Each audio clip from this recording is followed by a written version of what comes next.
So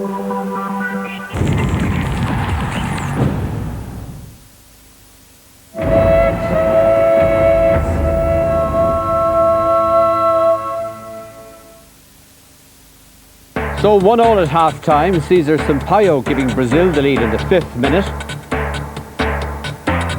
Ronaldo almost got their second in 30 minutes. Leighton making a brilliant save.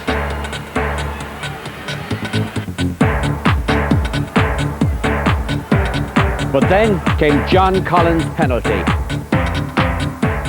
Andy Townsend, you made the point at the very start of the game that Scotland were not intimidated. And they weren't really, were they? No, not at all. Even though it was pretty rough at a certain stage. Well, absolutely. They got off to a terrible start. I mean, conceding that goal after 3 and a bit minutes is a real blow to them. And they kept giving the ball away far too much in the first 10, 15 minutes. Once they settled down, once all the players sort of got their second wind and gathered themselves, they started to keep the ball a bit better. And have earned the right to be right back in the game. It was a nervous start, wasn't it? I mean, you could see the players weren't comfortable on the ball, yet the Brazilians, it was like as if they were born with it, The Scottish lads wanted to pump big ones forward, the front lads were battling against things, they'd no right to win, and it all looked a bit messy. But then I just after 20 minutes or so, you felt the crowd started to get behind them a little bit, and the belief started to creep in.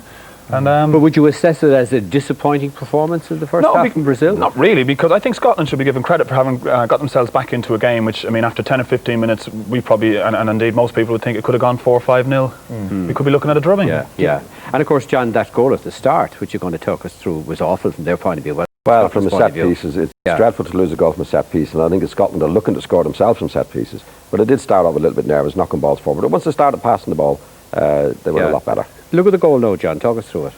Well, again, it's a corner kick. We can just watch it there. And I think the starting point is the most important issue in it. You see Burley in this position just here, and he's marking Sampaio, who scores it. Now, there's no way he should be. He's the wrong side of him.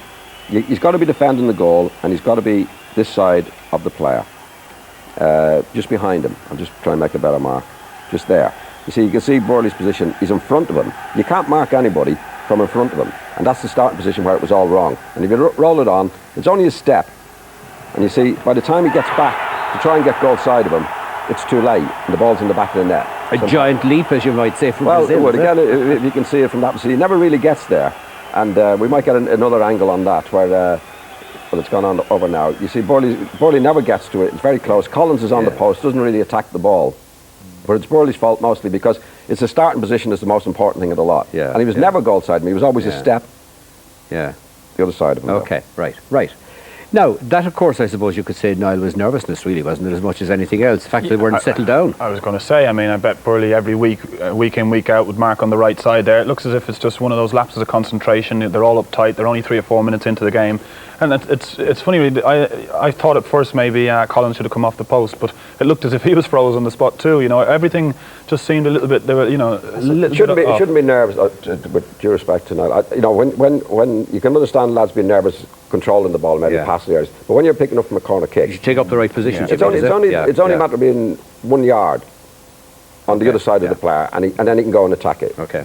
There's enough bodies there, Bill. There's plenty of bodies there to sort that out.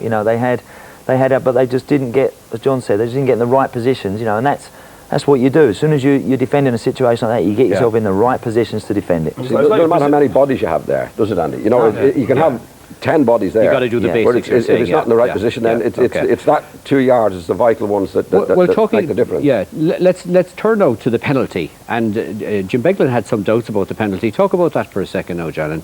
And then we'll open it out to the... Well, I had no doubts about the penalty kick, Bill, to be quite honest, because I think the defender impeded Gallagher, and you're not supposed to do that. If that happened around the middle of the field, it's an automatic free kick. And if we roll it on, you'll see it from this position. This is when Scotland had settled down into the game. They were passing the ball quite well at this stage. And that's Ronaldo. You can see it in that position. Again, we'll see it from the battle, but Jury got a good header on it. And again, you can see it when we do see it from a different angle. I think the referee was absolutely right. Now, if we can just hold it there, please. You can see his arm around Gallagher. You're not supposed to do that. And from the defender's point of view, it was very bad because I don't think Gallagher had any chance of getting the ball. You can see his arm around him. Gallagher does fall over, quite rightly. And again, if you just roll it on, you can see it from that position. He impedes him. the ball is nowhere. Gallagher would never got to the ball. What the defender has to do there is just leave it alone. Yeah. Leave him alone. It was a very stupid thing, really, wasn't it? It was a stupid thing to do. Continental defending, and they've been getting away with it for years, and I'm delighted as a centre forward who's suffered at the hands. I've had my back dragged left, right and centre. They think up to now they can get away with it, but this just might change things. Yeah, it's about time, you mean, is it? I think it's right. I think the sooner they do give penalty kicks for that type of thing, because it happens all the time. But I've no doubt it was a penalty kick. He'd no need to touch Gallagher. Yeah. The ball was going away and Gallagher, the goalkeeper, would have caught it. It was a very foolish thing to do, and they've literally paid a penalty for it all there. It's crazy. They're in total control of the game, really, Brazil. Even though Scotland were getting back into it, weren't creating chances, really, chance after chance, and it was just unnecessary to do it, and it's really opened the game right up. Yeah. Right, well, our focus, of course, was on Ronaldo before the game, and there was one example of him almost scoring, John. Wonderful skill. And almost prematurely, George thought it was a goal, but great save by Leighton, whom I have to say, Mia Maxim McCulvey had a terrific first half. Well, he did. He kept him in the game. There's no doubt about that. When Brazil were at their best, he made a great save from Roberto Carlos, and he's made a great save here. And again, you see Ronaldo, how good he is when he gets into his stride, and we just run it on there. You can see him in that position. Good footwork, comes inside. Now watch him use his body strength to knock Henry just a slightly bit away. And Leighton's made a really good save there, because he's down low with his feet. And you see his body strength when he comes inside here. Good feet, comes inside. Again, if you can just hold it just there, please. You see him bumping Henry out of the way, just enough without giving a free kick away. Gets inside, and you can see Leighton's position. You just roll around, please. You can see Leighton's position, good position there. And it's very, very low down on his right hand, and got away with it as well, because it might have rebounded to a Brazilian player. But that's a bit of luck you need. But I think Leighton has proved me wrong as well, Bill. I think he's played remarkably well and kept them in the game at a vital stage. All right, that's where we take a break. The second half of Brazil against Scotland right after that. Magical. Incredible. Brazil.